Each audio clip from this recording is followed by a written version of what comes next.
నమస్తే. Welcome to our channel.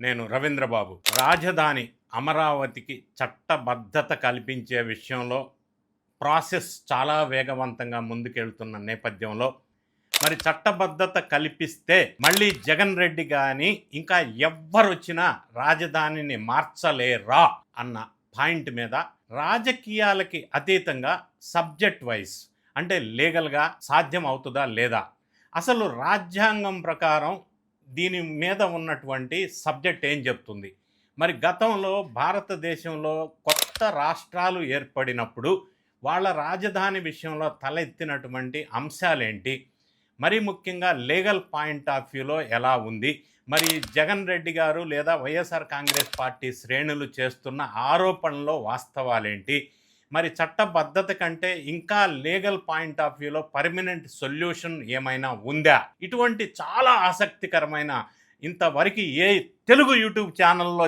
చెప్పలేని విషయాలు రాజకీయ యాంగిల్లో కాకుండా విశ్లేషణ చేసే ప్రయత్నం ఈ వీడియోలో చేస్తాను. వీడియో చివరి వరకు చూడండి, స్కిప్ చేయకుండా. ఎందుకంటే వైఎస్ఆర్ కాంగ్రెస్ పార్టీ శ్రేణులు ఇప్పటికీ కూడా రాజధాని విషయంలో రోజుకొక్క రంగు రోజుకొక్క స్టాండు మారుస్తూ మాట్లాడుతున్న నేపథ్యం మనం చూసాం. కాబట్టే ఈ చర్చ, ఈ పూర్తి స్థాయి విశ్లేషణ చేయవలసిన అవసరం ఏర్పడింది ఈ అమరావతి రాజధాని విషయంలో. సో ఈ అంశాలన్నిటినీ ఈ వీడియోలో పూర్తిగా విశ్లేషణ చేసే ప్రయత్నం చేద్దాం. భారతదేశంలో రాష్ట్రాల రాజధానులు అసలు ఎలా నిర్ణయించబడతాయి, ఈ ప్రశ్న చాలామందికి సందేహం కలిగిస్తుంది. ముఖ్యంగా ఆంధ్రప్రదేశ్ విషయంలో గత 12 సంవత్సరాలుగా ఈ అంశం రాజకీయ, న్యాయపరమైన, ఆర్థిక సమస్యగా మారింది. మరి చంద్రబాబు నాయుడు గారి ప్రభుత్వం ఆంధ్రప్రదేశ్ రీఆర్గనైజేషన్ యాక్ట్ 2014ని సవరించి అమరావతిని రాజధానిగా చట్టపరంగా నిర్ణయించాలని ప్రయత్నం చేస్తుంది. ఒక తుది దశకు వచ్చింది ఈ ప్రాసెస్. అసలు రాజధాని నిర్ణయాధికారం ఎవరిది, ఏపీ పరిస్థితులేంటి, చట్ట సవరణ ద్వారా ఎలాంటి రక్షణ దక్కుతుంది, భవిష్యత్తులో ప్రభుత్వాలకు అధికారం ఉంటుందా ఉండదా, మౌలికమైన విషయాలన్నిటినీ ఈ వీడియోలో తెలుసుకునే ప్రయత్నం చేద్దాం. రాజ్యాంగం అసలు ఏం చెప్తుంది, రాష్ట్ర రాజధాని ఎక్కడ ఉండాలి అనేది రాజ్యాంగంలో ఎక్కడా స్పష్టంగా లేదు. రాజ్యాంగంలోని 7వ షెడ్యూల్లో స్టేట్ లిస్ట్ 2లో law and order, public health, భూమి పరిపాలన లాంటి అంశాలు రాష్ట్రాల జాబితాలోకి వస్తాయి. కాబట్టి రాష్ట్ర మంత్రివర్గమే రాజధానిపై నిర్ణయం తీసుకునే అధికారం కలిగి ఉంది. ఆ తర్వాత రాష్ట్ర శాసనసభ ఆమోదం పొందాలి. కానీ ఒక రాష్ట్రం కొత్తగా ఏర్పడినప్పుడు లేదా విభజించినప్పుడు పార్లమెంటుకి జోక్యం చేసుకునే అవకాశం ఏర్పడుతుంది. రాజ్యాంగంలోని ఆర్టికల్ 3 ప్రకారం పార్లమెంటు కొత్త రాష్ట్రాలని ఏర్పాటు చేయవచ్చు. అది పార్లమెంటుకు ఉన్నటువంటి అధికారం. సరిహద్దుల్ని మార్చవచ్చు, ప్రత్యేక నిబంధనలు చేర్చవచ్చు.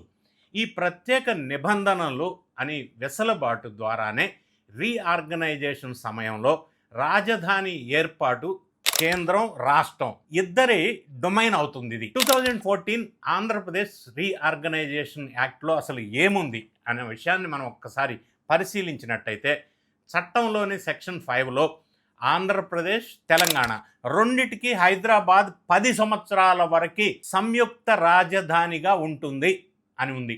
తర్వాత తెలంగాణకు రాజధాని అవుతుంది హైదరాబాద్. ఈలోగా ఏపీ కొత్త రాజధాని ఏర్పాటు చేసుకోవాలి అని మాత్రమే ఆ యాక్ట్లో ఉంది. అయితే శివరామకృష్ణన్ కమిటీని ఏర్పాటు చేసిన తర్వాత అధ్యయనం చేసి రాష్ట్ర ప్రభుత్వానికి నివేదిక ఇస్తుందని మాత్రం ఆ యాక్ట్లో చెప్పారు. కానీ ఎక్కడ ఉండాలా, ఏర్పాట్లు ఏంటి అనేది స్పష్టంగా రీఆర్గనైజేషన్ యాక్ట్లో లేదు. ఇక parliament there shall be a new capital అని చెప్పి స్థలం, నిర్మాణం, టైమింగు ఏది నిర్దేశించలేదు. ఇది రాష్ట్రానికే స్వేచ్ఛ ఇచ్చినట్టుగా రాష్ట్రం మీద వదిలేశారు. అయితే రాష్ట్ర రాజధానిపై లీగల్ వ్యాక్యూమ్ ఏర్పడింది. ఇక 2014 నుంచి 2024 వరకు ఆంధ్రప్రదేశ్ రాజధాని ప్రయాణం మనం ఒక్కసారి గమనించాల్సిన అవసరం ఉంది. 2014 నుంచి 2024 వరకు హైదరాబాద్ తాత్కాలిక రాజధానిగా కొనసాగింది. ఇది అడ్మినిస్ట్రేటివ్ కంటిన్యూటీ కోసం అవసరమైందనమాట. 2015లో చంద్రబాబు నాయుడు గారు ప్రభుత్వం అమరావతిని రాజధానిగా అనౌన్స్ చేశారు, డిక్లేర్ చేశారు. ల్యాండ్ పూలింగ్ ద్వారా భూములు సేకరించారు భారీ ఎత్తున. ప్రపంచ స్థాయి మెగా సిటీని అభివృద్ధి చేయాలన్న ఆలోచన మొదలైంది.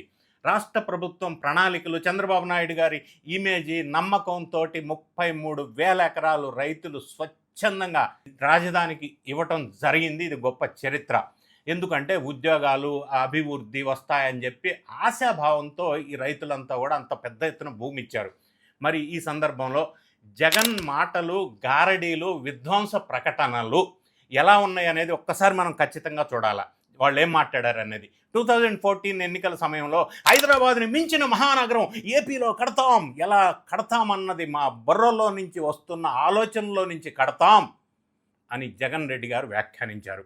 2014లో ప్రతిపక్ష నేతగా అసెంబ్లీలో మాట్లాడుతూ విజయవాడలో రాజధాని నగరం అనేది ఏర్పాటు చేయటాన్ని మనస్ఫూర్తిగా ఆహ్వానిస్తున్నాం అని జగన్ రెడ్డి గారు అసెంబ్లీలో చెప్పారు.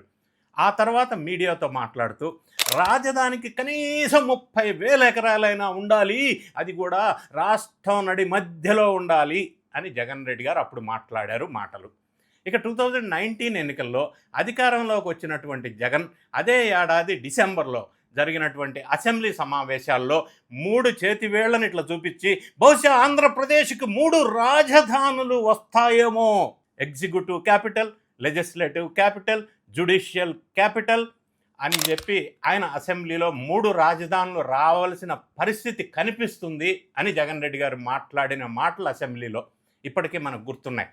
3 రాజధానుల బిల్లుపై న్యాయ పోరాటం మొదలు కావటం, హైకోర్టు తీర్పు వ్యతిరేకంగా రానున్నదని గ్రహించి 2021 నవంబర్ 22న ఈ బిల్లును రద్దు చేసిన సందర్భంలో జగన్ రెడ్డి గారు మాట్లాడిన మాటలు 3 రాజధానుల ఏర్పాటుకు సంబంధించి ఇంతకు ముందు ప్రవేశపెట్టిన బిల్లును ప్రభుత్వం వెనక్కి తీసుకుంటుంది, మెరుగైన బిల్లుతో తిరిగి సభ ముందుకు వస్తుంది అని ప్రకటించారు జగన్ రెడ్డి గారు. మరి 2022లో జగన్ రెడ్డి గారు మాట్లాడుతూ విశాఖపట్నమే ఏపీ రాజధాని కాబోతుంది అని ప్రకటించారు. ఎన్ని రకాల మాటలు మారినాయో చూడండి. 2024 అసెంబ్లీలో జగన్ రెడ్డి గారు మాట్లాడుతూ రాష్ట్రానికి ఎకనామిక్ పవర్ హౌస్ ఉండాలి, అలాంటి పవర్ హౌస్ లేకపోతే అంటే ఓ హైదరాబాదు, ఓ బెంగళూరు, ఓ చెన్నై లాంటి నగరాలు లేకపోతే రాష్ట్రానికి సంబంధించిన ఆదాయాలు ఎప్పటికీ పెరగవు అని సెలవిచ్చారు జగన్ రెడ్డి గారు. 2024లో జగన్ బాబాయ్ వైవి సుబ్బారెడ్డి మాట్లాడుతూ ఏమన్నారో ఒక్కసారి మనం కూడా ఆలోచించుకోవాలా.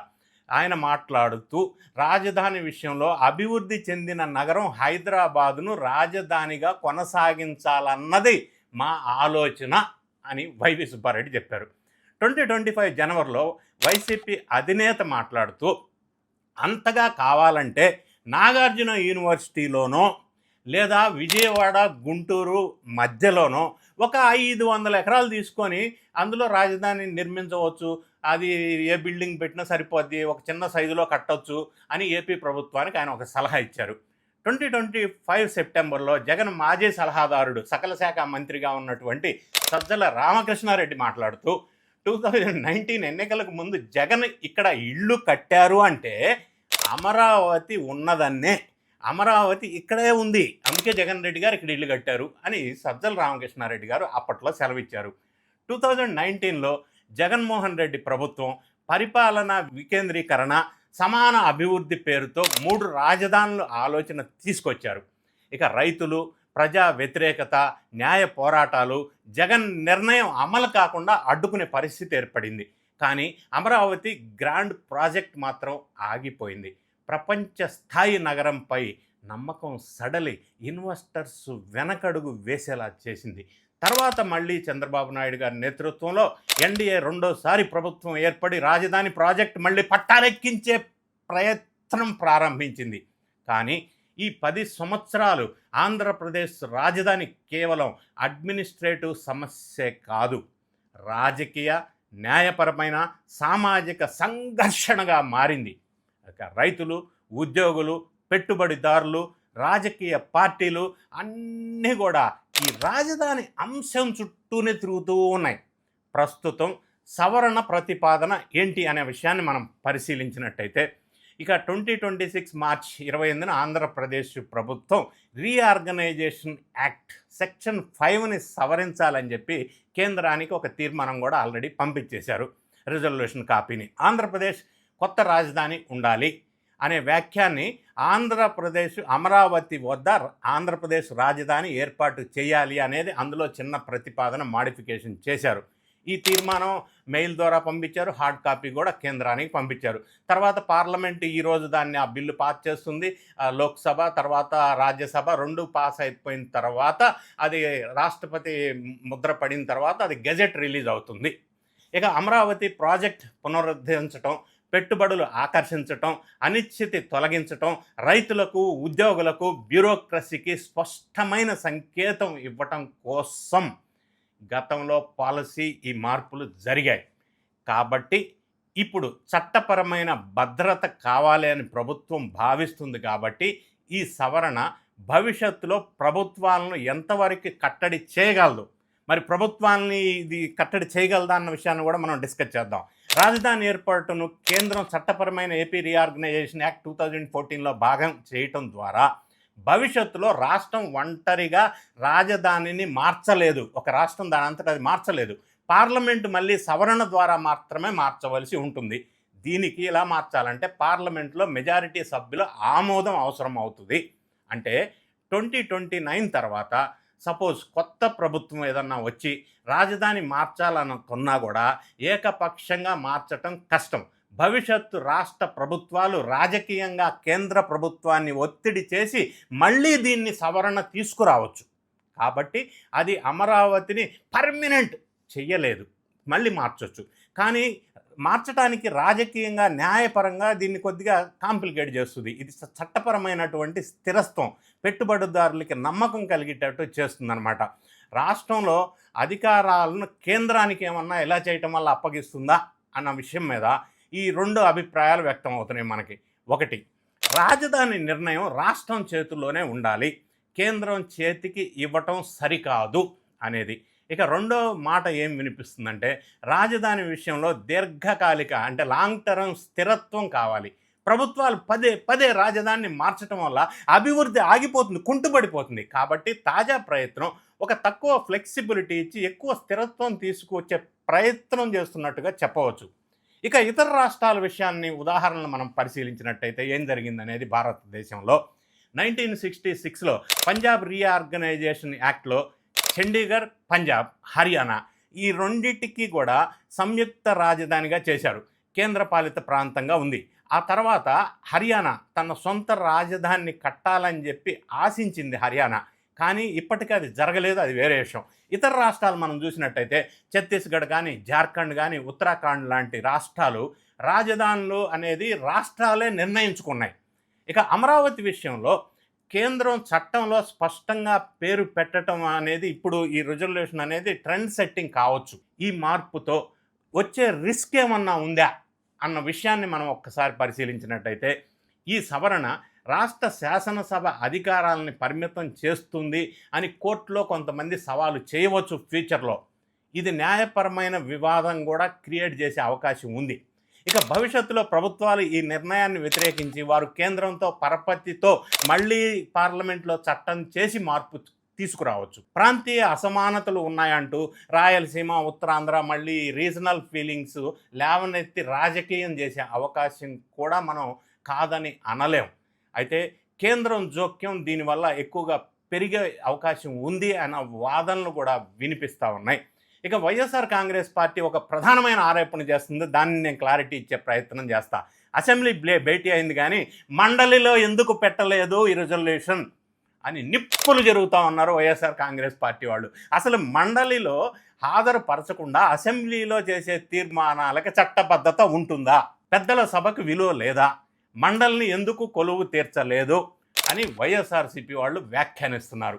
అసలు నిబంధనలు ఏం చెప్తున్నాయి? మండలిలో పెట్టాలా, పెట్టనవసరం లేదా అన్న విషయాలను విశ్లేషణ చేయాల్సి వస్తే శాసన మండలి లేకపోయినా లేదా మండలి ఆమోదం లేకపోయినా కూడా అసెంబ్లీలో తీర్మానం చేయవచ్చునని చెప్పి రాజ్యాంగంలో ఆర్టికల్ 164 నుంచి 167 వరకు స్పష్టంగా ఉంది. ఇక రాజ్యాంగం ప్రకారం రాష్ట్ర అసెంబ్లీకి మాత్రమే విస్తృత అధికారాలు ఉన్నాయి. ముఖ్యమైన నిర్ణయాలు, బిల్లులు లేదా మండలి రద్దు వంటి అంశాలపై అసెంబ్లీలో సాధారణ లేదా ప్రత్యేక మెజారిటీతో తీర్మానాన్ని ఆమోదించి గవర్నర్ ద్వారా కేంద్రానికి పంపించవచ్చు. అంతేకాదు శాసన మండలి ఉన్నప్పటికీ అసెంబ్లీ తీసుకున్న నిర్ణయాలని ఒక్కసారి తిరస్కరించవచ్చు. కానీ రెండోసారి అదే తీర్మానాన్ని సభ గనక ఆమోదిస్తే మండలితో సంబంధం లేకుండా అది ఆమోదం పొందినట్టే. ఇది కూడా ఉంది మనకి సిస్టంలో. ఇక వివాదపరమైన నిర్ణయాల విషయంలో ప్రభుత్వాలకి రాజ్యాంగమే స్వేచ్ఛనిచ్చింది. అందుకే నేరుగా ఈ తీర్మానాన్ని ముఖ్యమంత్రి చంద్రబాబు నాయుడు గారే శాసనసభలో ప్రవేశపెట్టారు. సభానాయకుడే ఒక తీర్మానాన్ని ప్రవేశపెట్టిన తర్వాత ప్రాధాన్యత ఉంటుంది, దానికి ఒక ప్రయారిటీ ఉంటుంది. ఇక రెండో కారణం ఏంటంటే ఇది బిల్లు కాదు, తీర్మానం. ఇది తీర్మానం, బిల్లు కాదు. శాసన మండలిలో ప్రవేశపెట్టే సలహాలు సూచనలు తీసుకునే అవసరం కూడా లేదు. ఇది రిజల్యూషన్ కాబట్టి. అందుకే సభకి దీన్ని మాత్రమే పరిమితం చేశారు, అసెంబ్లీకి. ఇక దీనికంటే better alternate permanent solution legal యాంగిల్లో నా ఒపీనియన్ ఏంటంటే భారత రాజ్యాంగంలో రాజధాని హోదాకు సంబంధించినటువంటి అంశాన్ని పొందుపరిచినట్టయితే దీనికి పర్మనెంట్ పరిష్కారం ఉంటుందనేది నా ఆలోచన. అలాగే ఒకసారి రాజధాని హోదాను రాజ్యాంగంలో పొందుపరిచిన తర్వాత భవిష్యత్తులో దాన్ని సవరించడం లేదా మార్చడం అనేది చాలా కష్టం. ఈ రకంగా రాజధానికి రాజ్యాంగ గుర్తింపు దాదాపు శాశ్వతంగా స్థిరమైన పరిష్కారం అనేది నా ఒపీనియన్. ప్రస్తుతం తీర్మానం రాజధానిగా అమరావతిని బలపరుస్తున్నప్పటికీ మరింత సురక్షితమైన శాశ్వతమైన పర్మనెంట్ పరిష్కారం రాజ్యాంగం కనుక గుర్తింపులో అందులో రాజ్యాంగం మార్పు చేస్తే ఉంటుంది అనేది నా ఆలోచన. ఎందుకంటే దాని ద్వారా సాధారణ శాసన మండలి ప్రక్రియ కాదు, భారత రాజ్యాంగంలోని ఆర్టికల్ 368 ప్రకారం ఏ సవరణకైనా కూడా పార్లమెంటు ఉభయ సభలలో ప్రత్యేక మెజారిటీ అవసరం. అలాగే దాంతోపాటుగా మిగతా అన్ని రాష్ట్రాల్లో సగానికి పైగా శాసనసభల ఆమోదం కూడా కావాలి రాజ్యాంగాన్ని మార్చాలంటే. సో అది ఇంకా పర్మనెంట్ సొల్యూషన్ అవుతుంది అనేది. ఏదేమైనా కూడా ఆంధ్రప్రదేశ్ రాజధాని సమస్య ఒక సాధారణ అడ్మినిస్ట్రేటివ్ సమస్య కాదు.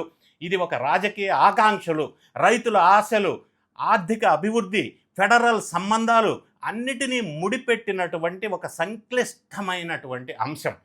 విభజన చట్టం 2014లో ఓ సందిగ్ధాన్ని తొలగించే ప్రయత్నం చంద్రబాబు నాయుడు గారి ప్రభుత్వం చేస్తుంది. భవిష్యత్తులో పాలసీ మార్పులను కష్టతరం చేస్తుంది. దీనివల్ల రాజధాని అనేది కేవలం ఒక నగరం కాదు, అది రాష్ట్ర అభివృద్ధి, ఇన్వెస్టర్ల నమ్మకం, సమతుల్యత, స్థిరత్వానికి ముడిపడినటువంటి అంశం. దశాబ్దం పాటు అస్పష్టత, ఆ తర్వాత ఆంధ్రప్రదేశ్ ఒక రాజకీయ నిర్ణయాన్ని చట్టపరమైన నిబద్ధతతో మార్చాలని ప్రయత్నం చేస్తుంది. ఇది విజయవంతమైతే రాష్ట్రానికి దీర్ఘకాలికంగా లాభం ఉంటుంది అని మనం ఖచ్చితంగా చెప్పవచ్చు. అది ఇన్వెస్ట్మెంట్స్ వైపు కావచ్చు, డెవలప్మెంట్ వైపు కావచ్చు, లేదా ఒక స్టెబిలిటీ వైపుగా కావచ్చు, ఈ నిర్ణయం అనేది ఉంటుంది. సో బిల్లు పాస్ అయినప్పటికీ, రాష్ట్రపతి ఆమోద ముద్ర వేసి గజెట్ వచ్చినప్పటికీ రాజధాని ఒక చట్టబద్ధత అయితే వస్తుంది. కానీ రాజ్యాంగం మార్పు చేసి దీన్ని చట్టబద్ధత తీసుకురావడం అనేది ఇంకా దీన్ని నెక్స్ట్ లెవెల్గా లీగల్ అభిప్రాయాన్ని నేను వ్యక్తం చేస్తున్నా. ఏదేమైనా మరి ఆంధ్రప్రదేశ్ ప్రభుత్వం తీసుకున్న ఈ రాజధాని చట్టబద్ధత బిల్లు కనుక పాస్ అయిన తర్వాత రైతులు కొంత స్టేబుల్గా ఉండే అవకాశం ఉంది, ఇన్వెస్టర్స్ కూడా కొంత స్టెబిలిటీ వచ్చే అవకాశం ఉంది, దాని ద్వారా డెవలప్మెంట్ కొద్దిగా కంఫర్టబుల్గా ఉండే అవకాశం ఉంది అని చెప్పవచ్చు. మరి మళ్ళీ ఏ ప్రభుత్వాలు వచ్చినా దీన్ని డిస్టర్బ్ చేయకుండా ముందుకు తీసుకెళ్తాయన్న ఆశ అయితే ప్రజల్లో బాగా వినిపిస్తూ ఉంది. ఏమవుతుందో మరి ఫ్యూచర్లో చూద్దాం. Let us hope for the best. ఈ వీడియో నచ్చినట్టయితే లైక్ బటన్ నొక్కండి, మీ ఫ్రెండ్స్కి షేర్ చేయండి. Thank you so much for watching.